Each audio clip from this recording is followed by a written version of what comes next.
கிறிஸ்துவுக்குள்ளாக அழைக்கப்பட்டு Yes, brother. Voice clear, brother. clear brother? Voice is clear. Okay, thank you. Clear, brother. Done. Thank you, brother. So, இந்த நாளிலே கூட சகோதரர்களே, கிறிஸ்து இயேசுக்குள்ளாக அழைக்கப்பட்டு அவருடைய அடிச்சுவடில நடந்து கொண்டிருக்கிற ஒவ்வொரு பரிசுத்தவான்களுக்கும் இந்த நாளுக்கான ஆலய வணக்கத்தை தெரிவித்துக் கொள்கிறோம். தொடர்ந்து இந்த நாளிலே கூட உங்கள் மத்தியில தேவனுடைய வார்த்தையை பகிர்ந்து கொள்ளவும், அந்த வார்த்தையினால் நான் சுத்திகரிக்கப்படவும் தேவன் ஒரு பெரிதான ஸ்லாக்கியத்தை கொடுத்திருக்கிறார். அதற்காகவும் தேவனுக்கு குறிப்பாக நன்றி கூற கடமைப்பட்டிருக்கிறேன். அதே போல என்னுடைய அன்பு சகோதர சகோதரிகளும் இந்த நாளிலே இந்த வார்த்தைகளினால் அவர்களுடைய கூட்டத்தினுடைய ஒரு பாதையில மிக முக்கியமான சில விஷயங்களை கூட குறித்து தியானிக்கவும், அவர்களோடு கூட இந்த வார்த்தைகளை பகிர்ந்து கொள்ள கூட தேவன் கொடுத்த ஸ்லாக்கியத்துக்காக நன்றி கூறுகிறேன். சகோதர சகோதரிகளே, கடந்த நாள் இல்லைங்களா, நேற்றைய தினத்துல நம்ம ஒரு பாடத்தை சகோதரர் செல்வராஜ் நமக்கு கொடுத்ததை நம்ம பார்த்தோம். அந்த ஒரு விஷயங்களை நம்ம கவனிச்சு பார்க்கும்போது ஓட்ட பந்தயத்தினுடைய ஒரு குறிப்பிட்ட காரியங்களை குறித்து சகோதரர் நமக்கு சில விஷயங்களை அவர் பகிர்ந்து கொண்டார். அந்த ஓட்ட பந்தயத்தை ஒரு கிறிஸ்துவனுடைய வாழ்க்கைக்கு அவனுடைய லட்சியம், அவனுடைய குறிக்கோள் என்னவாக இருக்க வேண்டும், அந்த குறிக்கோளிலே அவன் எவ்வாறு நடந்து கொள்ள வேண்டும், அந்த ஒரு ஓட்ட பந்தயத்தை ஒப்பிட்டு அப்போஸ்தலன் பவுல் அவர் பேசும்போது அவருடைய ஒரு ஓட்டத்தை குறித்து கூட அவர் பேசினதை நாம கடந்த ஒரு நேற்றைய தினத்துல நம்ம கேட்டோம். ரொம்ப அருமையான ஒரு காரியங்கள். சோ அந்த ஓட்டத்துல எது நியாயமானது அல்லது எந்த ஒரு குவாலிஃபிகேஷன் இல்ல எந்த ஒரு தகுதி அல்லது எந்த ஒரு காரியங்கள் அதன் பிரகாரமாக ஓட வேண்டும், இல்லைனாக்கா நம்ம டிஸ்குவாலிஃபை ஆகக்கூடிய ஒரு வாய்ப்பு கூட இருக்குதுன்றத கூட நம்ம கவனிச்சோம் அந்த பாடத்துல. சோ அப்படி இருக்கும்போது அந்த ஓட்டத்தை ஓடக்கூடிய நாம் ஒவ்வொருவரும் எந்த ஒரு மனநிலைமையில அந்த ஓட்டத்தை நாம் ஓடி முடிக்க வேண்டும், அந்த ஓட்டத்தினுடைய ஒரு சாராம்சம் அல்லது அந்த ஓட்டத்தினுடைய ரிசல்ட் என்னவா இருக்கணும் அப்படின்னு பார்க்கும்போது தேவன் விரும்பக்கூடிய இருதயத்தின் சுத்திகரிப்பை தேவன் அங்க கண்காணித்து கொண்டிருக்கிறார்ன்றத கூட நேற்றைய தினத்தில் நம்ம அந்த பாடத்தை கேட்கும் போது நமக்கு சில விஷயங்கள் தெளிவானதை நம்ம கவனிக்கிறோம். அதே ஒரு பாடத்தின் அடிப்படையில தான் இன்னைக்கு கூட உங்க மத்தியில சில விஷயங்களை மாத்திரம் நான் பேச நான் ஆசிக்கிறேன். ஜெயம் கொள்கிறவன் என்னக்கூடிய ஒரு விஷயம் இல்லைங்களா, சகோதரர் கூட அதுதான் சொன்னார். சோ அந்த ஓட்ட பந்தயத்துல ஜெயம் கொள்கிறவன் அப்படின்னு நம்ம பார்க்கிறோம். சோ நம்ம ஒவ்வொருவரும் இந்த ஜெயம் கொள்வதற்காக இந்த ஓட்டத்தை நாம் பிராரம்பித்திருக்கிறோம். அந்த ஓட்டத்தின் முடிவில நம்முடைய பரிசு ஜெயம் கொள்ளக்கூடிய ஒரு காரியங்கள் நடந்தால் ஒழிய அந்த பரிசை நாம் பெற முடியாது அப்படின்றத கூட நம்ம பார்க்கிறோம். சோ இந்த ஜெயம் கொள்கிறவன் அப்படின்னு நீங்க ஆங்கிலத்துல நம்ம பார்த்தோம்னாக்கா ஓவர் கம்மர் அப்படின்னு ஜெயம் கொள்கிறவன். சோ அப்போஸ்தலன் பவுல் அவருடைய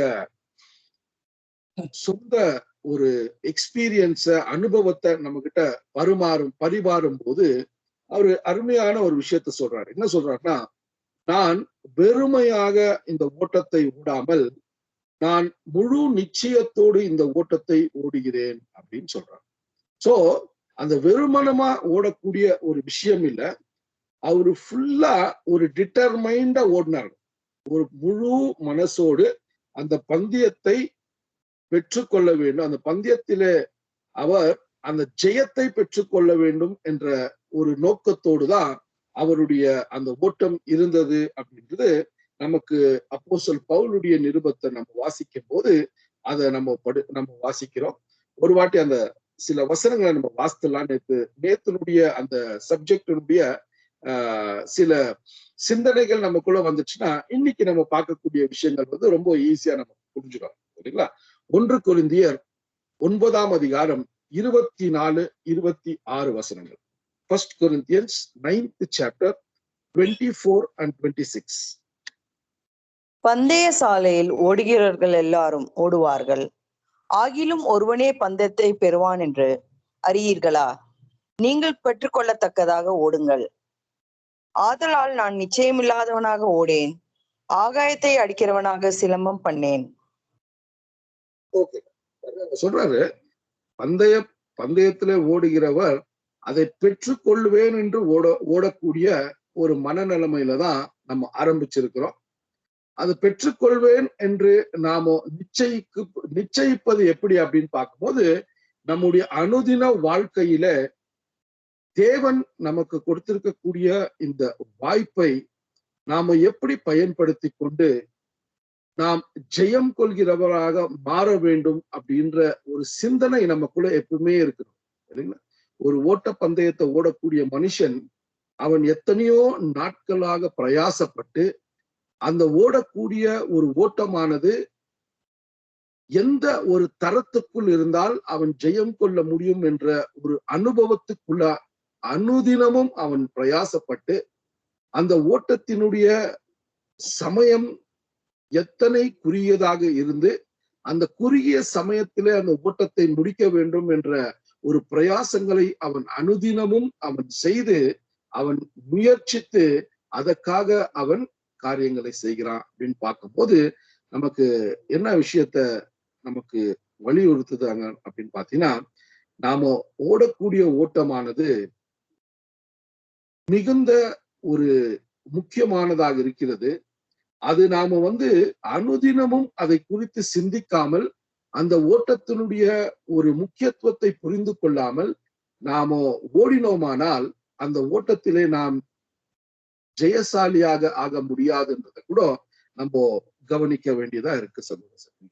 ஆகையால இந்த அப்போஸ்தலன் பவுலுடைய ஒரு சிந்தனை நம்ம மனசுக்குள்ள ரொம்ப அதிகமா பதிவானாதான் அந்த ஓட்டத்தினுடைய முக்கியத்துவத்தை நான் புரிஞ்சு கொள்ள வேண்டியதா இருக்கு. அதுக்குதான் இந்த ஓட்டத்தை முடிக்கக்கூடியவர்கள் சக்சஸ்ஃபுல்லா இல்லைங்களா, அத வெற்றிகரமா முடிக்கணும் அப்படின்னா அவங்களுக்கு வேதத்துல என்ன ஒரு வார்த்தையை யூஸ் பண்றாங்க அப்படின்னு பாத்தீங்கன்னா, ஜெயம் கொள்கிறவர்கள், ஓவர் கமர்ஸ் அப்படின்ற ஒரு வார்த்தையை யூஸ் பண்றாங்க. சோ எதன் மேல் ஜெயம் கொள்ள வேண்டும், அத எதை அவங்க ஓவர் கம் பண்ணும் அப்படின்ற ஒரு விஷயத்தை நம்ம பார்க்கும்போது சகோதர சகோதரிகளே, முக்கியமாக நாம் ஜெயம் கொள்ளக்கூடிய அல்லது ஜெயம் கொள்ள வேண்டிய விஷயம் என்னவென்றால், நம்மை நாம் ஜெயம் கொள்ள வேண்டும். நம்முடைய சுயத்தை நாம் ஜெயம் கொள்ள வேண்டும். உலகத்தை நாம் ஜெயம் கொள்வது சில நம்முடைய சுயத்தை ஜெயம் கொள்வதை ஒரு கம்பேர் பண்ணி பார்த்தோம்னா, உலகத்தையும் சாத்தானுடைய சூழ்ச்சிகளையும் நம்ம ஒரு வகையில நம்ம ஜெயம் கொள்ளலாம். ஆனா நாம் சுயத்தை ஜெயம் கொள்வதுதான் மிக முக்கியமான ஒரு போராட்டம் நம்ம கிறிஸ்துவ வாழ்க்கையில அப்படின்னு நம்ம பார்க்கணும்.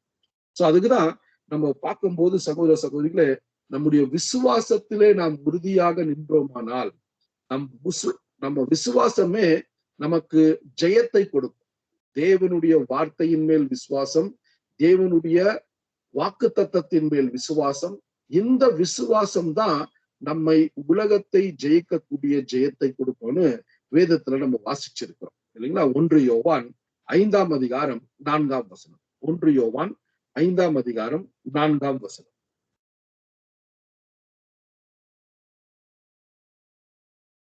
தேவனால் பிறப்பதெல்லாம் உலகத்தை ஜெயிக்கும், நம்முடைய விசுவாசமே உலகத்தை ஜெயிக்கிற ஜெயம். நம்முடைய விசுவாசமே உலகத்தை ஜெயிக்கக்கூடிய ஒரு ஜெயமா இருக்கு. சோ நாம விசுவாசத்திலே உறுதியோடு வேரூன்றி நின்றோமானால் நம்முடைய விசுவாசமானது இந்த ஒரு காலகட்டத்திலே நமக்கு தேவன் எந்த விதத்திலே இந்த ஓட்டத்தை ஓடுவதற்கு, இந்த உலகிலே நம்மை அந்நியரும் பரதேசியுமாக நாம் வாழ, இந்த உலகத்திலே நமக்கு வாழ்வதற்கு என்ன காரியங்கள் தேவையோ அதை நிச்சயமாக அவர் நமக்கு கொடுப்பார் என்ற ஒரு விசுவாசம் நம்ம கிட்ட இருக்கு. அதுல ஓடிக்கொண்டிருக்கிறோம். அதுக்கு நாம் மேன்மையாக இந்த ஒரு ஓட்டத்திலே ஜெயம் கொண்டோமானால் தேவன் அவர் வாக்குத்தத்தம் செய்திருக்கக்கூடிய அந்த பரிசை நமக்கு கொடுப்பாரு அப்படின்ற ஒரு நிச்சயமும் நம்ம வாழ்க்கையில அதிகரிக்க வேண்டும் சகோதர சகோதரிகளே. ஆகையால் தான் அந்த மேன்மையும் அருமையுமான வாக்கு தத்தங்களை நம்ம வாசிக்கும் போது அதன் மேல் நம்முடைய கவனம் எப்பொழுதுமே இருந்து கொண்டே இருக்கணும் அப்படின்றத கூட நம்ம பார்க்கணும் சகோதர சகோதரி. சோ இப்படியாப்பட்ட ஒரு விஷயத்தை நாம் பார்க்கும்போது ரோமர் நிருபத்தை அப்போஸ்தலன் பவுல் எழுதும் போது இந்த ஜெயம் கொள்கிறவர்களை குறித்து அவர் எழுதும் போது ஒரு விஷயத்தை அங்க நமக்கு எச்சரிக்கிறாரு. ரோமர் 8ஆம் அதிகாரம் 17ஆம் வசனம். Romans 8th chapter 17th verse.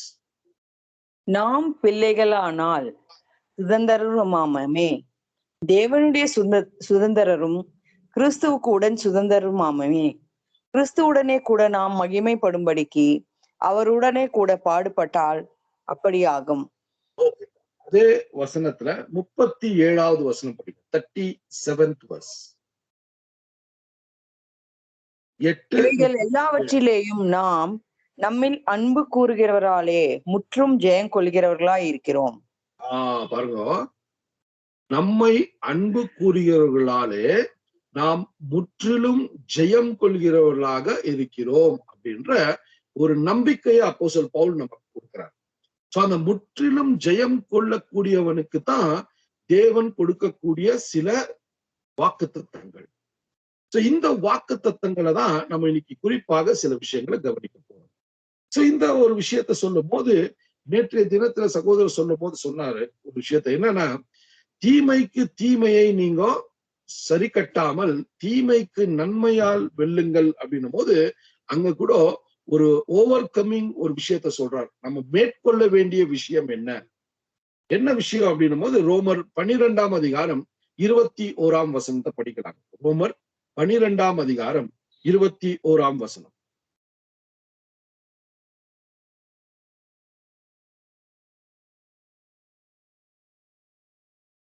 Okay.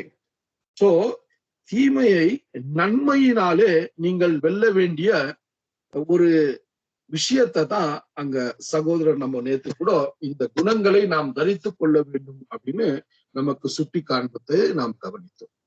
So அப்படி இருக்கும் போது சகோதர சகோதரிகளை இந்த ஒரு ஓட்டத்துல ஜெயம் கொள்கிறவர்களாக ஓடினோமானால் தேவன் அவருடைய சபைக்கு கொடுத்திருக்கக்கூடிய வாக்கு தத்தங்கள் என்ன அப்படின்ற ஒரு குறிப்பை நம்ம கவனிக்கலாம். இது எல்லா சகோதர சகோதரிகளும் அநேக ஒரு கோணத்துல இந்த விஷயங்களை நம்ம கேட்டிருக்கலாம்.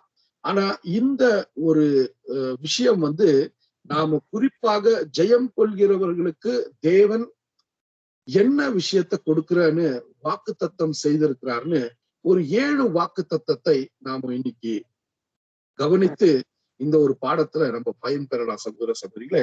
சோ அப்படி இருக்கும் போது இந்த ஒரு வாக்கு தத்தங்களை நம்ம அதிகமான ஒரு விஷயங்களை நம்ம கவனிக்கிறோம். ஆனா குறிப்பாக வெளிப்படுத்தல் விசேஷத்துல இருக்கக்கூடிய ஒரு ஒரு சாப்டர்ல நம்ம கவனிச்சு பார்த்தோம்னா 7 சபைக்கும் 7 வாக்கு தத்தங்களை வைத்திருக்கிறத நம்ம கவனிக்கிறோம். ஜெயம் கொள்கிறவன் எவனோ அப்படின்ற ஒரு வாக்கு தத்தத்தை அவர் ஆரம்பிக்கும் போது அந்த ஜெயம் கொள்கிறவனுக்கு தேவன் கொடுக்கக்கூடிய வாக்குறுதி என்ன, தேவன் கொடுக்கக்கூடிய வாக்குறுதி என்ன அப்படின்னு நம்ம பார்க்கும்போது நாம ஒன்னொன்னா நிதானமா நம்ம கவனிக்கலாம். இது முதல் வாக்குறுதி என்ன கொடுக்கிறாரு. சோ அந்த ஜெயம் கொள்கிறவர்களுக்கு அவர் கொடுக்கக்கூடிய வாக்கு தத்தம் என்ன. வெளிப்படுத்தல் 2ஆம் அதிகாரம் 7ஆம் வசனம். Revelation 2nd chapter 7th verse. ஆவியானவர் சபைகளுக்கு சொல்லுகிறதை காதுள்ளவன் கேட்க கடவன். ஜெயம் கொள்ளுகிறவன் எவனோ அவனுக்கு தேவனுடைய பரதீசின் மத்தியில் இருக்கிற ஜீவ விருட்சத்தின் கனியை புசிக்க கொடுப்பேன் என்று எழுது. பாருங்க, இங்க ஃபர்ஸ்ட் சபைக்கு இங்க சொல்லும் போது என்ன சொல்றான்னா, ஜெயம் கொள்கிறவன் எவனோ அவனுக்கு என்னங்க அந்த ஒரு என்ன ஒரு விஷயத்த சொல்றாருன்னா, அந்த ஒரு தோட்டத்துல இருக்கக்கூடிய ஜீவ விருட்சத்தின் கனிகளை புசிக்க நான் ஒரு வாய்ப்பை கொடுப்பேன் அப்படின்னு சொல்றதை நம்ம பார்க்கணும்.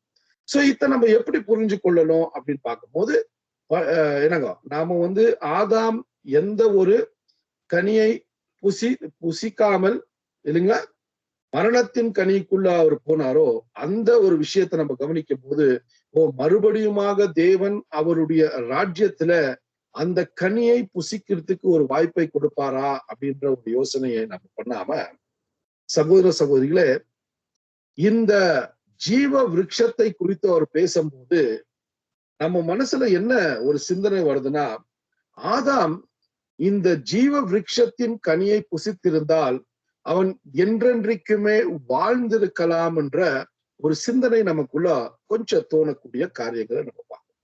சோ ஆகையால இங்க தேவன் என்ன ஒரு வாக்கு தத்தத்தை கொடுக்கிறாரு அப்படின்னு பாத்தீங்கன்னா, சபைக்கு ஜெயம் கொள்கிறவன் எவனோ அவனுக்கு ஜீவ விருட்சத்திலே இருக்கக்கூடிய கனிகளை புசிக்க நான் வாய்ப்பை தருவேன் அப்படின்னு சொல்லும் போது இங்க என்ன சொல்றாருன்னா, நாம் ஜெயம் கொண்டோமானால் நமக்கு நிரந்தர அல்லது இட்டர்னல் லைஃப் இல்லைங்களா, அந்த அந்த ஒரு சாவில்லாத ஒரு ஜீவனை நான் கொடுப்பேன் என்று ஒரு வாக்குத்தத்தத்தை செய்கிறார் இல்லைங்களா.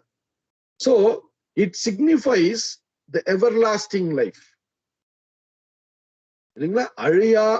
அழியாத இருக்கக்கூடிய ஒரு ஜீவனை கொடுக்கிறேன்னு அங்க வாக்குத்தத்தத்தை செய்கிறார்.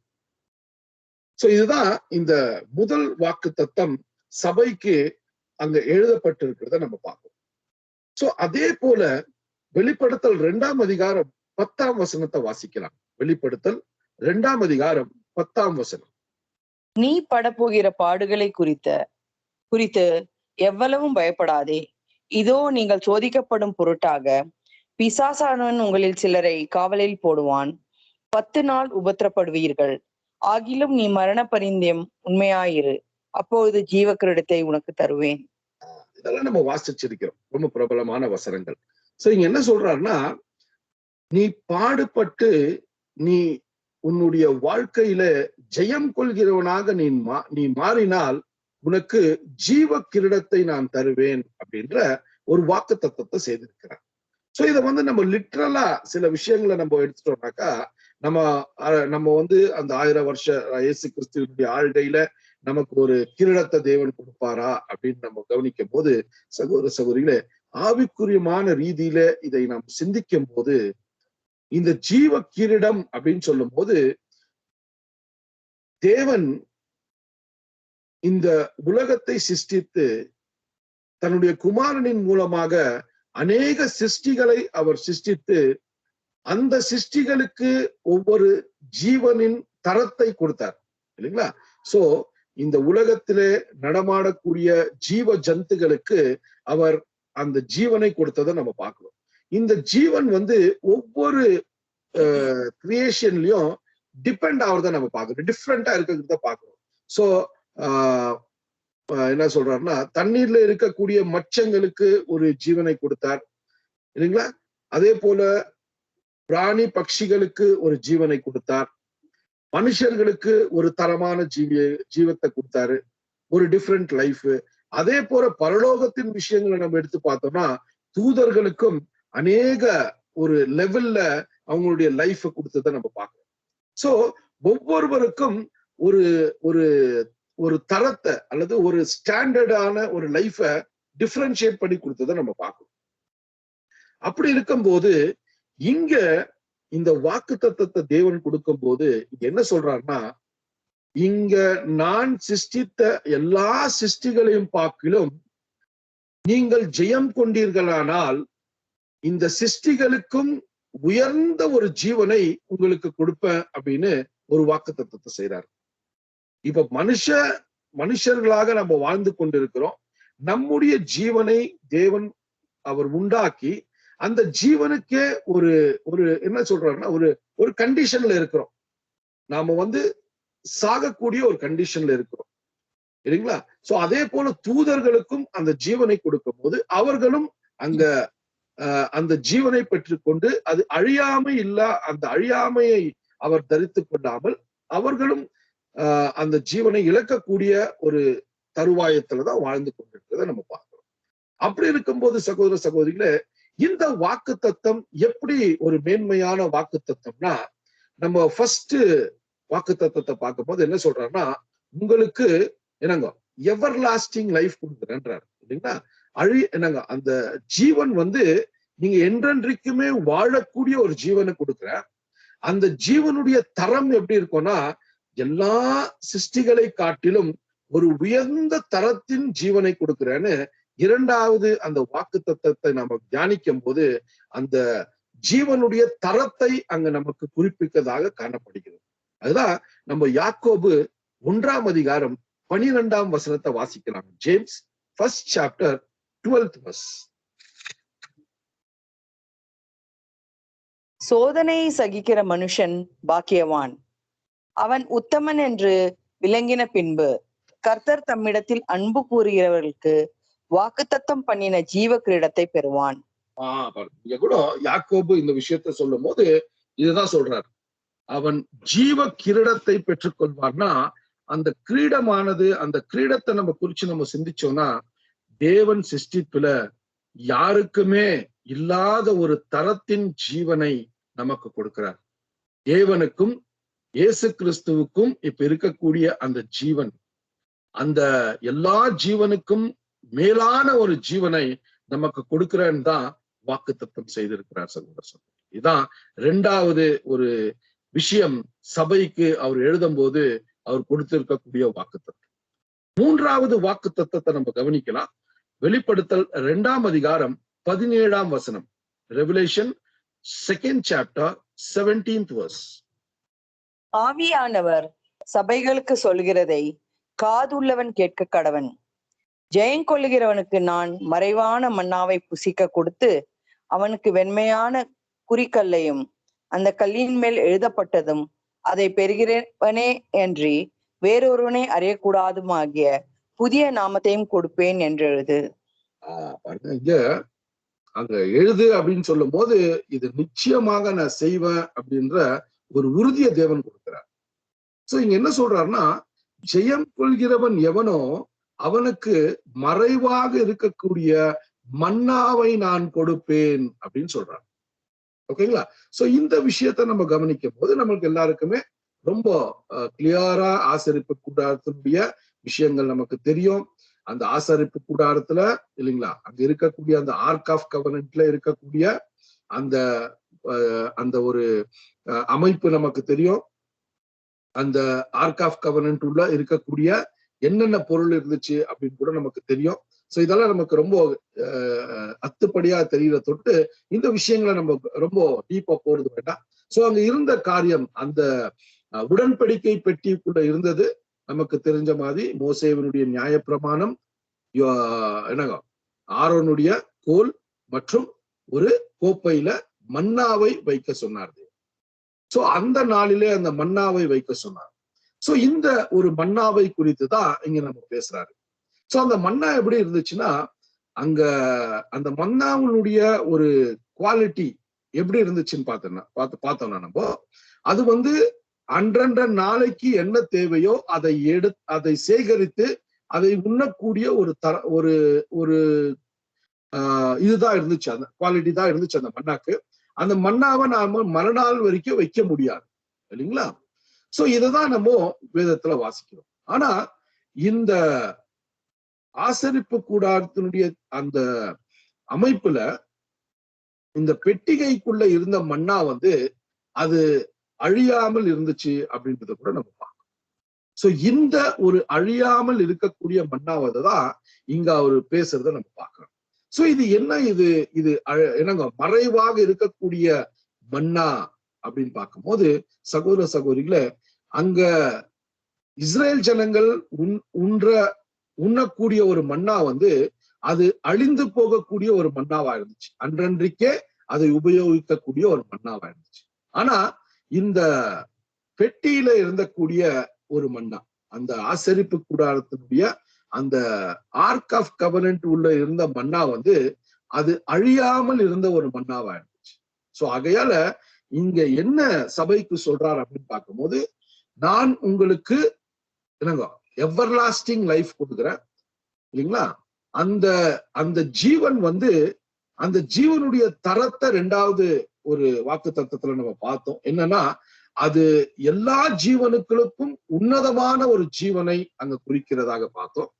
மூன்றாவதாக நம்ம பார்க்கக்கூடிய ஒரு விஷயம் என்னன்னா, இந்த மறைவான மன்னா எதை குறிக்கிறது என்றால், சகோதர சகோதரிகளே, அந்த மன்னாவினுடைய அழியாமையை குறித்து அங்க பேசக்கூடியதாக இருக்கு.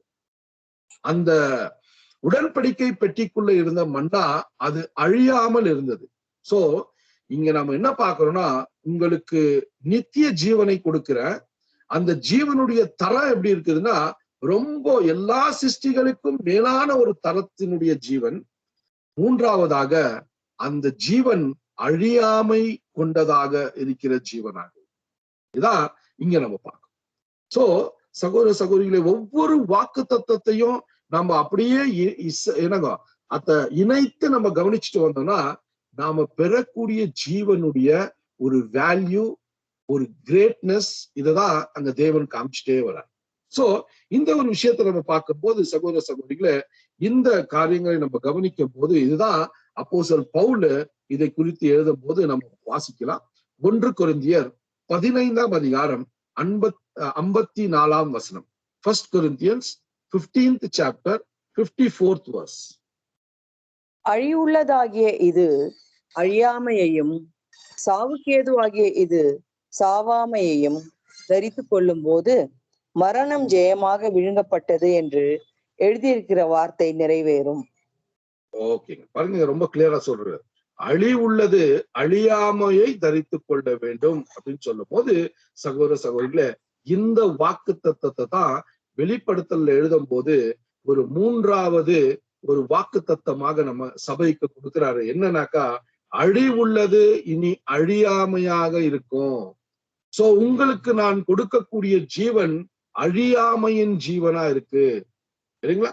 இன்கரப்டபிள் அப்படின்னு இங்கிலீஷ்ல இல்லைங்களா. சோ அந்த அழியாமையின் ஜீவனை நான் உங்களுக்கு கொடுக்கிறேன். யாருக்கு அப்படின்னு பாத்தீங்கன்னா, ஜெயம் கொள்கிறவன் எவனோ. இதுதான் கண்டிஷனுங்க. சோ இந்த ஜெயம் கொள்ளக்கூடிய ஒரு பிரயாசத்தை தான் நாம் ஒவ்வொரு நாளும் சிறிய சிறிய விஷயங்களிலே நாம் ஜெயம் கொள்ள பிரயாசப்பட்டு கொண்டிருக்கிறோம். அதிலே வெற்றி அடைந்து கொண்டிருக்கிறோம். அதுக்கு வரக்கூடிய இன்னொரு சோதனையை ஜெயம் கொள்வதற்கு அது ஒரு ஸ்டெப்பிங் ஸ்டோனா இருக்கு இல்லைங்களா. ஒரு நாம அடுத்த படி எடுத்து வைக்கிறதுக்கு அது நமக்கு உபயோகமா இருக்கு. ஒருவேளை நாம விழுந்து போயிருக்கலாம், அப்படி கூட நாம் அந்த ஜெயம் கொள்வதற்கு அனுதினமும் பிரயாசங்களை பட்டு கொண்டிருக்கிறோம் சகோதர சகோதரிகளே. இதான் மூன்றாவது வாக்கு தத்தத்தை நாம் வாசிக்கும் போது, அந்த மறைவான மன்னா எதை குறிக்கிறது என்றால், அந்த மறைவான மன்னா, அந்த பெட்டியில இருக்கக்கூடிய மன்னா அது அழியாமல் இருந்தது. சோ அந்த மன்னாவை தான் உங்களுக்கு கொடுக்கிறேன்னும் போது, அந்த அழியாமை எண்ணக்கூடிய ஜீவனை உங்களுக்கு நான் கொடுக்கிறேன்னு ஒரு வாக்குறுதியை தேவன் செய்திருக்கிறார் இல்லைங்களா. சோ நான்காவதாக அந்த ஜீவனை குறித்து நம்ம வாசிக்கும் போது வெளிப்படுத்தல் 2ஆம் அதிகாரம் 26ஆம் வசனம். வெளிப்படுத்தல் 2ஆம் அதிகாரம் 26ஆம் வசனம். ஜெயங்கொண்டு முடிவு பரியந்தம் என் கிரியைகளை கை கொள்கிறவன் எவனோ அவனுக்கு நான் என் பிதாவினிடத்தில் அதிகாரம் பெற்றது போல ஜாதிகள் மேல் அதிகாரம் கொடுப்பேன். என் பிதாவினிடத்தில் நான் அதிகாரம் பெற்றது போல ஜாதிகளின் மேல் அவர்களுக்கு அதிகாரம் கொடுப்பேன் அப்படின்ற என்ன பண்றாருங்க, ஒரு வாக்குறுதியை கொடுக்கிறார். இந்த வாக்குறுதியை நம்ம கொஞ்சம் கவனிச்சு பார்த்தோம்னா சகோதர சகோதரிகளே, இன்னைக்கு நாம படிச்ச இரவின் கீதங்களை நம்ம கொஞ்சம் கவனிச்சிருந்தோம்னா இந்த வாக்கு தத்தங்களை தான் அந்த இரவின் கீதங்களை நம்ம வாசிச்சோம் இல்லைங்களா. ஜெயம் கொள்கிறவன் எவனோ அவனுக்கு நான் ராஜ்யங்களின் மேல் நான் அதிகாரத்தை கொடுப்பேன் அப்படின்னும் போது, அந்த 1000 வருஷ அரசாட்சிக்குள்ள நாம் ஜெயம் கொள்கிறவர்களாக இருந்தோமானால் இந்த முழு ராஜ்யங்கள் மறுபடியுமாக அந்த கிறிஸ்துவினுடைய ராஜ்யத்திலே அவர்கள் எழும்பி வரும்போது அவர்களை தேவனிடத்தில் கொண்டு வரக்கூடிய ஒரு வல்லமையை அல்லது ஒரு காரியத்தை நாம் செய்ய தேவன் ஒரு வாய்ப்பை நமக்கு கொடுக்கிறார். சகோதர பவர் ஓவர் நேஷன்ஸ் அப்படின்னும் போது இந்த மனுஷ குலத்தை மறுபடியுமாக தேவனுக்கு கீழ்ப்பட்டு வாழ அவர்களை நாம் கொண்டு வரக்கூடிய ஒரு வாய்ப்பை தேவன் நமக்கு கொடுப்பார். இதுதான் இந்த 4ஆம் வாக்கு தத்தத்துல நம்ம பார்க்கும்போது I will give them power over Nations போது அந்த வசனத்தை இன்னொரு வாட்டி வாசிக்கலாம். 2:26. ஜெயங்கொண்டு முடிவு பரியந்தம் என் கிரியைகளை கை கொள்கிறவன் எவனோ அவனுக்கு நான் என் பிதாவினிடத்தில் அதிகாரம் பெற்றது போல ஜாதிகள் மேல் அதிகாரம் கொடுப்பேன்.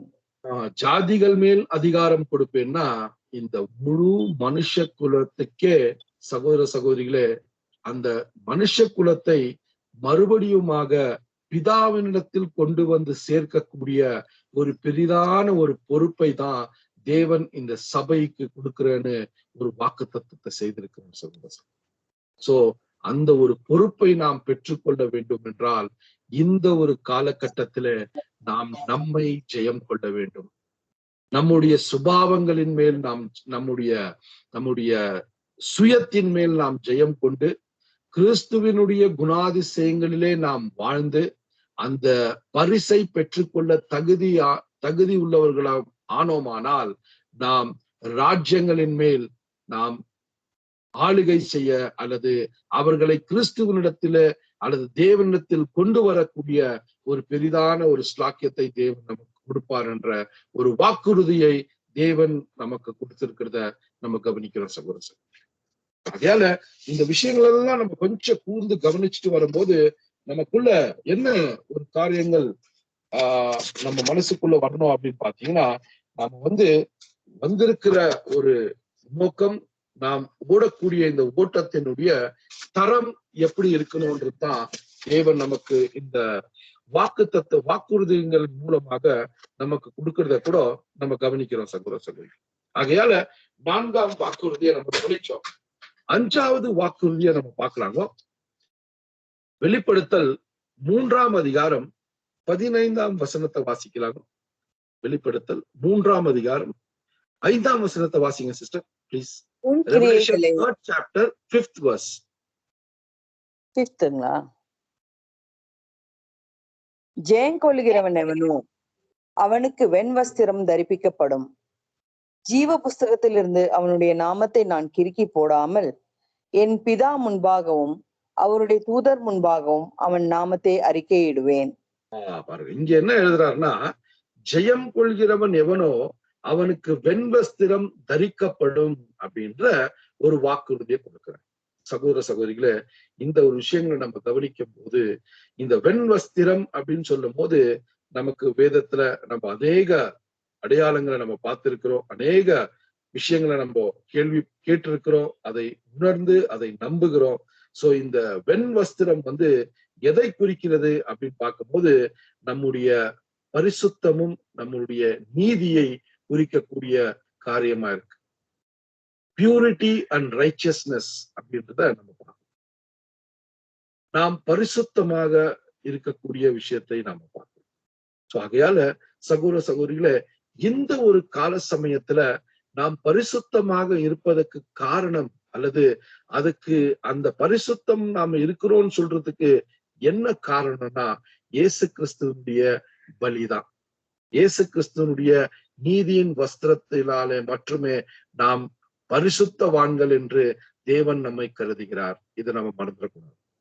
ஆனால் தொடர்ந்து இந்த ஒரு ஓட்டத்தில நாம் இந்த பரிசுத்தத்தை ஒவ்வொரு நாளும் காத்து கொண்டோமானால் நம்முடைய இருதயத்தின் சுத்திகரிப்பை நாம் விசேஷமாக கவனித்து அதிலே நாம் ஜெயம் கொள்கிறவர்களாக நாம் வாழ்ந்தோமானால் நாம் தேவன் நம்மிடத்தில் விரும்பக்கூடிய இந்த பரிசுத்தத்தை முழுமையாக அடைவதற்கு தேவன் நமக்கு உதவி செய்வார். இப்போ நம்ம ஒரு இன்புட்டட் ரைச்சியஸ்னஸ்ல இருக்கிறோம். கிறிஸ்துவனுடைய நீதி, கிறிஸ்துவனுடைய அந்த நீதியிலே நாம் வாழ்ந்து கொண்டிருக்கிறோம். ஆனா படிப்படியாக தேவனுடைய தயவால கிறிஸ்துவனுடைய ஒரு தேற்றுதலாலே அல்லது கிறிஸ்துவனுடைய ஒரு அவருடைய நமக்கு செய்யக்கூடிய ஒத்தாசையினாலே நாம நிச்சயமாக தேவன் சொன்னது போல நான் பரிசுத்தமாக இருப்பது போல நீங்களும் பரிசுத்தமாக இருங்கோன்னு அவர் கேட்ட அந்த விஷயத்துல நாம ஒவ்வொரு நாளும் அந்த பரிசுத்தத்தின் பாதையில புது அடிச்சுவடை எடுத்து வைத்து நாம் ஜெயம் கொள்கிறவர்களாக வாழும்போது நம்முடைய நீதியானது தேவன் அங்கீகரிக்கக்கூடிய ஒரு நீதியா இருக்கும் தான் அங்க சொல்லக்கூடிய விஷயத்த சொல்றேன் நம்ம கவனிக்கிற சகோதர சகோதரிகள். சோ அங்க சொல்றாரு, ஜெயம் கொள்கிறவன் எவனோ அவனுக்கு என்னங்க வெண்வஸ்திரத்தை தரிப்பிக்கேன் அப்படின்னு சொல்லும் போது நம்முடைய அந்த பரிசுத்தமான ஜீவன் அந்த முழுமை அடையக்கூடிய ஒரு விஷயத்தை தான் அங்க தேவன் நமக்கு சொல்றாரு. சோ ஆகையால இந்த 5 விஷயங்களை நம்ம கவனிச்சுட்டு வரும்போது ஃபர்ஸ்ட் அவர் என்ன வாக்குத்தத்தம் செய்தார்னா, உங்களுக்கு ஜீவனை கொடுப்பேன் இல்லைங்களா, நித்திய ஜீவனை கொடுப்பேன்ற ஒரு வாக்குத்தத்தை கொடுத்தாரு. இரண்டாவதாக நம்ம பார்க்கும்போது அந்த ஜீவனுடைய தரத்தை குறித்து பேசுறார் இல்லைங்களா. அந்த ஜீவ கிரீடம் அப்படின்னும் போது எல்லா ஜீவனுக்கு காட்டிலும் ஒரு உன்னதமான ஜீவனை கொடுக்கிறேன்னு சொல்லிட்டாரு. மூன்றாவதாக நம்ம பார்க்கும்போது அந்த ஜீவன் அழியாமை கொண்ட ஒரு ஜீவனா இருக்கும் அப்படின்னு சொல்லிட்டாரு. நான்காவதாக நம்ம கவனிச்சு பார்க்கும்போது அந்த ஜீவனை பெற்றுக்கொண்ட பிறகு நம்முடைய பொறுப்பு என்னவாக இருக்கும் அப்படின்னு என்னங்க, ஜாதிகளின் மேல் உங்களுக்கு அந்த ஜாதிகளை மறுபடியுமாக தேவனிடத்தில் கொண்டு வந்து இணைக்கக்கூடிய ஒரு பொறுப்பை கொடுக்கிறேன்னு சொல்லிட்டாரு. அஞ்சாவதாக நம்ம கவனிச்சு பார்க்கும்போது அந்த ஜீவனை நீங்க அடையும் போது நீங்கள் தேவனுக்கு ஏற்ற ஒரு பரிசுத்தமான ஒரு ஜீவனை நீங்க அடைந்திருப்பீங்கன்ற ஒரு விஷயத்தை கூட அங்க கொண்டு வர்றதை நம்ம கவனிக்கிறோம் சகோதர சகோதரி. ஆறாவதாக நம்ம கொஞ்சம் கவனிச்சு பார்த்தோம்னா 6வது வாக்கு தத்துவத்தை கூட நம்ம வாசிக்க கேட்கலாம். வெளிப்படுத்தல் 3ஆம் அதிகாரம் 12ஆம் வசனம். Revelation 3rd chapter 12th verse. ஜெயம் கொள்ளுகிறவன் எவனோ அவனை என் தேவனுடைய ஆலயத்திலே தூணாக்குவேன். அதினின்று அவன் ஒரு காலம் நீங்குவதில்லை. என் தேவனுடைய நாமத்தையும் என் தேவனால் பரலோகத்தில் இறங்கி வருகிற புதிய எருசலேமாகிய என் தேவனுடைய நகரத்தின் நாமத்தையும் என் புதிய நாமத்தையும் அவன் மேல் எழுதுவேன். பாருங்க, ஜெயம் கொள்கிறவன் எவனோ அவன் என்னுடைய பிதாவாக தேவனுடைய ஆலயத்தில தூணாக்குவேன் அப்படின்னு சொல்றார். சோ இங்க என்ன வாக்குத்தத்தம் செய்யறாருன்னா, நான் கொடுக்கக்கூடிய இந்த ஜீவன் அழியாமை கொண்டதாக இருக்கிறது. அந்த ஜீவனை பெற்றுக் கொள்கிறவர்களுக்கு ஒரு விசேஷமான ஒரு பணியை நான் கொடுக்கிறேன். இந்த உலகத்தையே தேவனிடத்தில் திருப்பக்கூடிய ஒரு பணியை அவர்களுக்கு கொடுக்கிறேன். அவர்களுடைய ஸ்தானம் அல்லது அவங்களுடைய பொசிஷன் எப்படி இருக்கும்னா, என்றென்றைக்கும் தேவனோடு கூட இருக்கக்கூடிய ஒரு பொசிஷனா இருக்கும் அப்படின்னு சொல்றாங்க. அதுதான் அந்த தேவன் கொடுக்கக்கூடிய அந்த பொறுப்பை அவர் என்ன சொல்றாருன்னா, அவர்கள் என்றென்றைக்குமே அந்த பொறுப்பிலே இருந்து மனுஷர்களை தேவனிடத்தில் திருப்புவார்கள் அப்படின்னு சொல்றாரு. அதுக்குதான் அவர் எதுக்கு ஒப்பிட்டு பேசுறாருன்னா, ஒரு ஆலயத்துல இருக்கக்கூடிய ஒரு தூணுக்கு அவர் ஒப்பிட்டு பேசுறார். சோ ஒரு சாதாரணமாக நம்ம கவனிச்சு பார்க்கும்போது ஒரு ஆலயம் அல்லது ஒரு இல்லத்தை நம்ம கட்டணும்னா அந்த இல்லமானது அந்த இல்லத்திலே நாம் போடக்கூடிய தூண்களின் மேலதான் அந்த இல்லம் நிற்கப்படுகிறது. அந்த தூண்கள் தான் அந்த இல்லத்தை என்ன பண்ணுதுங்க, அது கட்டி காத்து கொண்டு இருக்கிறத நம்ம பார்க்கிறோம். அப்படி இருக்கும்போது இங்க தேவன் என்ன நமக்கு நம்ம ஞாபகத்துக்கு கொண்டு வரார்னா, அவருடைய ஆலயம் எப்படி இருக்கும்னா, சபையில இருக்கக்கூடிய ஒவ்வொரு தூண்கள் இல்லைங்களா, அந்த 1,44,000 தூண்களின் மேல் தேவ சபை அல்லது தேவனுடைய ஆலயம் நிற்கப்படும். அந்த தூண்கள் தான் அதுக்கு ஆதாரமாக இருக்கிறதாக இங்க நமக்கு கொண்டு வருவதை நம்ம பார்க்கிறோம் சகோதர சகோதரிகள். அதுக்குதான் அங்க பரம எருசலேமுக்கு இங்க ஒப்பிட்டு பேசக்கூடியதை நம்ம பார்க்கணும். சோ அந்த பரம எருசலேம அவர் 21ஆம் அதிகாரம் வெளிப்படுத்தல நம்ம வாசிச்சு பார்த்தோம்னா, அந்த பரம எருசலேம் அது வானத்திலிருந்து இறங்குவதை நான் கண்டேன். அந்த பரம எருசலேம் என்னன்னா, மணவாட்டி தன்னுடைய மணவாளனுக்கு தயாரித்து எப்படி இருக்கிறாங்களோ அப்படி அந்த பரம எருசலேம் இருக்கிறது என்று அங்க சொல்றதை நம்ம பார்க்கிறோம். அந்த பரம எருசலேமே சபையாக அங்க ஒப்பிட்டு பார்க்கிறத நம்ம கவனிக்கிற சகோதரர். சோ ஆகையால அந்த ஆலயத்தில தூண்களாக உங்களை வைப்ப அப்படின்னு சொல்லும் போது, தேவனும் மனுஷர்களும் அந்த ஆலயத்துக்கு, அந்த ஆலயமானது எதற்காக தேவன் ஸ்தாபிக்கிறார்னா, தேவனும் மனுஷர்களும் மறுபடியுமாக ஒப்புரவாக்குவது அந்த ஆலயம் தான் அப்படின்னு பார்க்கணும். சோ ஆகையால சகோதர சகோதரிகளே, அது ஒரு தேவனும் இந்த உலகத்தின் மனுஷர்களும் மறுபடியுமாக இணைக்கக்கூடிய ஒரு பிளேஸ் தான் இந்த ஆலயமா இருக்கு அப்படின்னு பார்க்கணும். சோ ஆகையால இந்த 6வது வாக்குத்தத்தத்தை நம்ம பார்க்கும்போது, நம்முடைய பணியானது என்றென்றுக்குமே இந்த தேவனுடைய ராஜ்யம் இந்த உலகத்தை ஸ்தாபிக்கப்பட்டு இயேசு கிறிஸ்துவானவர் அவருடைய பணியிலே நம்மை ஈடுபடுத்தி முழு உலகத்தையும் தேவனிடத்தில் கொண்டு வந்து சேர்க்கக்கூடிய அந்த பணி எவ்வளவு நாள் தேவனால் சித்தம் கொண்டிருக்குதோ அத்தனை நாள் நாம் அந்த ஆலயத்தினுடைய தூண்களாக நாம் ஒவ்வொருவரும் ஒரு பெரிய பொறுப்புக்குள் நாம் இருப்போம் என்பதுதான் அங்க சுட்டி காண்பிக்கக்கூடிய விஷயமா இருக்கிறத நம்ம பார்க்கணும். அதான் 1 கொரிந்தியர் 15ஆம் அதிகாரத்துல நம்ம கடைசியா வாசிக்கும் போது, இயேசு கிறிஸ்துவானவர் எல்லாத்தையும் அவர் மேற்கொண்டு கடைசியாக மரணத்தையும் ஜெயம் கொண்டு எல்லாத்தையும் தேவனிடத்தில் கொண்டு போய் அவர் கொடுத்து, அந்த தேவனுடைய அந்த சித்தம் முடிந்த பிறகு அவரும் தேவனுக்கு கீழ்ப்பட்டு தேவனே எல்லாத்துக்கும் எல்லாவுமாய் இருக்கிற அந்த ஒரு சமயம் வரும் வரை நாம் அந்த ஆலயத்தினுடைய தூண்களாக இருப்பதற்கு தேவன் ஒரு பெரிதான ஸ்லாக்கியத்தை நமக்கு கொடுத்திருக்கிறார் என்பதை கூட நமக்கு இந்த நாளில தேவன் உணர்த்துகிறதை நாம் கவனிக்கிறோம். சோ இந்த 6 வாக்கு தத்துவத்தை நம்ம கவனிச்சிட்டோம். கடைசியாக ஒரு வாக்கு தத்துவத்தை கூட நம்ம வாசிக்கலாம். வெளிப்படுத்தல் 3ஆம் அதிகாரம் 21ஆம் வசனம். Revelation 3rd chapter 21st verse. நான் ஜெயங்கொண்டு என் பிதாவினுடைய சிங்காசனத்திலே அவரோட கூட உட்கார்ந்தது போல ஜெயங்கொள்ளுகிறவன் எவனோ அவனும் என்னுடைய சிங்காசனத்தில் என்னோட கூட உட்காரும்படி அருள் செய்வேன். பாருங்க, இதுதான் இந்த 7வது வாக்கு தத்துவத்தை நம்ம பார்க்கும் போது 7வது சபைக்கு அவர் எழுதும் போது சொல்றாரு, ஜெயம் கொள்கிறவன் எவனோ அவன் என்னுடைய சிம்மாசனத்தில அவன் உட்காரும்படியான ஒரு பெரிய ஸ்லாக்கியத்தை நான் அவனுக்கு கொடுப்பேன் அப்படின்னு சொல்றார் சகோதரர். இததான் சபைக்கு அவர் வாக்கு தத்தம் செய்தார். அவர் இந்த உலகத்திலே அவர் ஊழியம் செய்யும் போது அவருடைய சிஷ்யர்களுக்கு அவர் சொன்ன வாக்கு தத்தம் தான் இது. அல்லது கடைசியாக அவர்களுக்காக ஜெபித்த ஜெபத்திலே கூட இயேசு கிறிஸ்துவானவர் இந்த ஒரு உறுதியை நமக்கு கொடுத்தார். யோவான் 17ஆம் அதிகாரம் 24ஆம் வசனத்துல இந்த குறிப்பை நாம் கவனிக்கலாம். யோவான் 17ஆம் அதிகாரம் 24ஆம் வசனம்.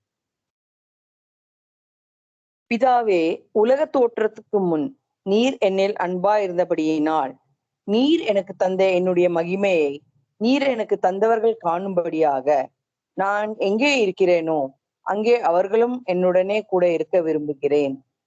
பாருங்க, சொல்லிட்டார்.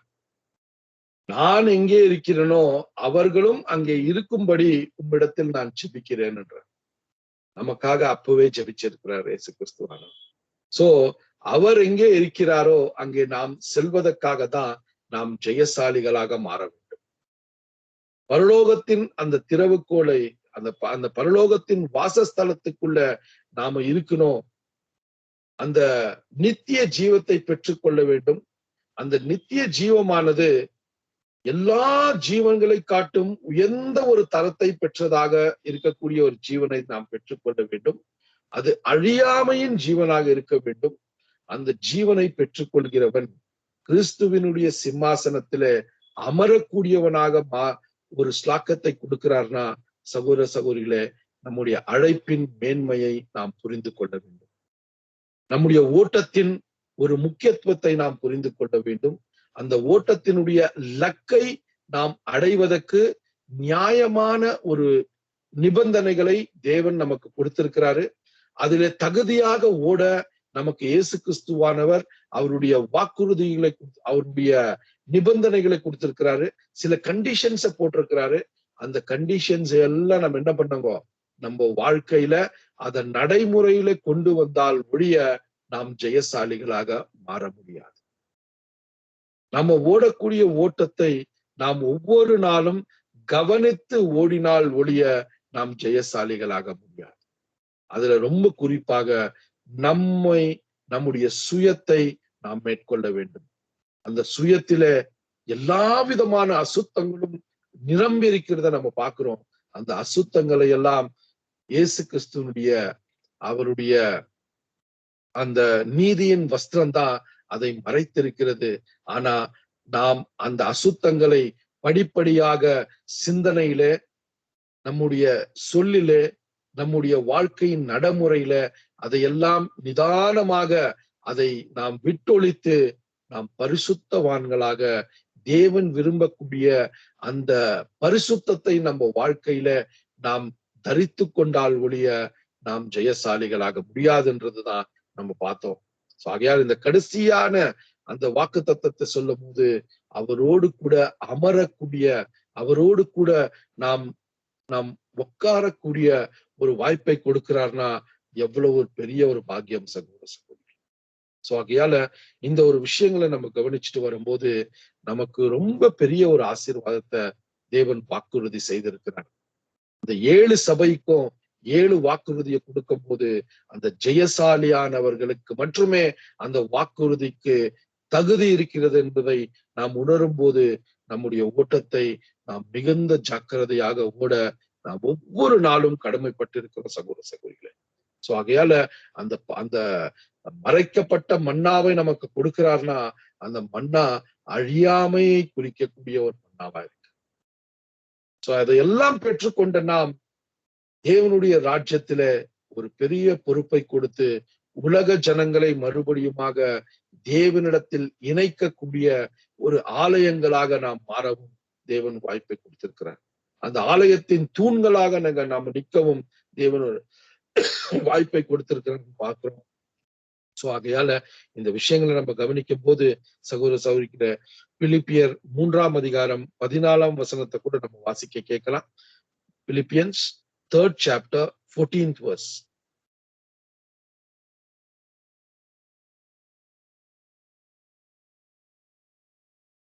பிலிப்பியர் 3ஆம் அதிகாரம் 14ஆம் வசனம். Can you repeat, brother? பிலிப்பியர் 3ஆம் அதிகாரம் 14ஆம் வசனம். Philippians 3rd chapter 14th verse. கிறிஸ்து இயேசுவுக்குள் தேவன் அழைத்த பரம அழைப்பின் பந்தய பொருளுக்காக இலக்கை நோக்கி தொடருகிறேன். ரொம்ப அருமையான ஒரு வார்த்தை சரிங்களா? தேவன் கொடுத்த பந்தய பொருளுக்காக நான் இலக்கை நோக்கி ஓடுகிறேன் அப்படின்னும் போது the prize of high calling, அந்த பரம அழைப்பை தேவன் நமக்கு உறுதிப்படுத்தி இருக்கிறார். அந்த பரம அழைப்பை நான் பெற்றுக்கொள்ள வேண்டும் என்றால் நான் இந்த ஒரு வாழ்க்கையில ஒவ்வொரு காரியங்களிலும் நான் ஜெயசாலியாக மாற வேண்டும், நான் மேற்கொண்டவனாக மாற வேண்டும். நம்ம வாழ்க்கையில, நம்ம தனிப்பட்ட வாழ்க்கையில நம்ம இருதயத்தை பரிசோதித்து ஒவ்வொரு நாளும் அந்த பரிசோதனையிலே நாம் ஈடுபடும் போது நான் எத்தனை சமயங்களிலே ஜெயசாலியாக மாறி இருக்கிறேன், எனக்கு தேவன் கொடுத்திருக்கக்கூடிய அனுபவத்திலே நான் தேவன் விரும்பக்கூடிய குணாதிசயங்களை காண்பித்து நான் ஜெயசாலியாக ஜெயத்தை நான் பெற்றுக்கொண்டிருக்கிறேனா, அல்லது விழுந்து மறுபடியுமாக எழுந்து தேவ கிருபையிலே நான் தேவ கிருபையை மறுபடியுமாக நான் தேவனிடத்தில் மன்றாடி கேட்டு அதிலே நான் இன்னொரு முறை நான் விடாதபடி ஜாக்கிரதையாக இருக்கிறேன்ன்றது நாம் ஒவ்வொருவரும் கவனிக்க வேண்டிய ஒரு கட்டாயத்துல இருக்கிற சகோதர சகோதரிகளே. ஏன் அப்படின்னா இந்த ஓட்ட பந்தயத்தை கம்பேர் பண்ணும் போது சகோதர சகோதரிகளே, நேரத்துக்குள்ள இல்லைங்களா, ஒரு குறைந்த நேரத்துக்குள்ள நாம அந்த லக்கை நாம அடையிறதுதான் அந்த ஜெயசாலிகளாக நாம் பந்தய பொருளை பெற்றுக்கொள்ள முடியும். ஆகையால நமக்கு கொடுத்திருக்கக்கூடிய கால அவகாசம் மிகுந்த குறுகியதாக இருக்கிறபடியால் நாம ஜெயத்தை நாம் பெற்றுக்கொள்பவர்களாக மாற வேண்டும். சகோதர சகோதரிகளே, இதுதான் இயேசு கிறிஸ்துவ சொல்றாரு, நான் என்னுடைய என்னுடைய பிதாவினுடைய வீட்டிலே அநேக வாசஸ்தலங்கள் உண்டு, நான் என்ன பண்றேங்க அங்க போய் அதை ரெடி பண்ணிட்டு உங்களை கூப்பிட்டுட்டு போறேன்னு சொல்லக்கூடிய ஒரு வசனத்தை நம்ம வாசிக்கலாங்க. யோவான் 14ஆம் அதிகாரம் 2 மற்றும் 3 வசனங்கள். John 14th chapter 2nd and 3rd verse. என் பிதாவின் வீட்டில் அநேக வாசஸ்தலங்கள் உண்டு, அப்படி இல்லாதிருந்தால் நான் உங்களுக்கு சொல்லியிருப்பேன். ஒரு ஸ்தலத்தை உங்களுக்காக ஆயத்தம் பண்ண போகிறேன். இயேசு கிறிஸ்துவானவர் அவருடைய ஈடுபலியின் மூலமாக நமக்காக ஆயத்த பண்ணின அந்த பரலோக ராஜ்யத்தின் ஆசீர்வாதத்தை நாம் சுதந்திரித்துக் கொள்ள வேண்டும் என்றால், சகோதர சகோதரிகளே, நாம இந்த 7 வாக்கு தத்தங்களை சபைக்காக தேவன் உறுதிப்படுத்தி இருக்கிறார். அந்த வாக்கு தத்தங்களை நிச்சயமாக தேவன் நமக்கு கொடுப்பார் என்ற ஒரு நம்பிக்கையில நம் ஓட்டத்தை நாம் உறுதியாக ஓட கடவும் சகோதர சகோதரி. ஆகையால கடைசியாக அப்போஸ்தலன் பவுல் பேசின அந்த வார்த்தைகளை நம் மனதிலே வைத்து நம் ஓட்டத்தை ஓடக்கூட நாம் முயற்சிக்கலாம். 1 கொரிந்தியர் 9ஆம் அதிகாரம் 24ஆம் வசனம். 1 Corinthians 9th chapter 24th verse. பந்தய சாலையில் ஓடுகிறவர்கள் எல்லாரும் ஓடுவார்கள், ஆகிலும் ஒருவனே பந்தயத்தை பெறுவான் என்று அறியீர்களா? பந்தய சாலையத்துல எல்லாம் ஓடுவார்கள், ஆனா ஒருவன் மட்டுமே அந்த பந்தய பொருளை பெற்றுக்கொள்ள முடியும் என்ற ஒரு மனசை நம்ம எப்போ நம்ம மனசுல நிர்தாரம் செய்திடறோமோ அன்னைக்கு நம்முடைய ஓட்டமானது மிகுந்த கவனத்தோடும் ஜாக்கிரதையோடும் நாம திசை மாறாமல் நாம நின்று போகாமல் தொடர்ந்து தேவ கிருபையாலே, தேவனுடைய இரக்கத்தாலே, தேவனுடைய வல்லமையாலே நாம் ஓட நாம் ஒவ்வொருவரும் பிரயாசங்களை பட தேவன் உதவி செய்வாராக என்ற ஒரு செபத்தோடு கூட இந்த வார்த்தைகளை முடித்துக் கொள்கிறேன். நன்றி. எல்லா சகோதர சகோதரிகளும் நன்றி.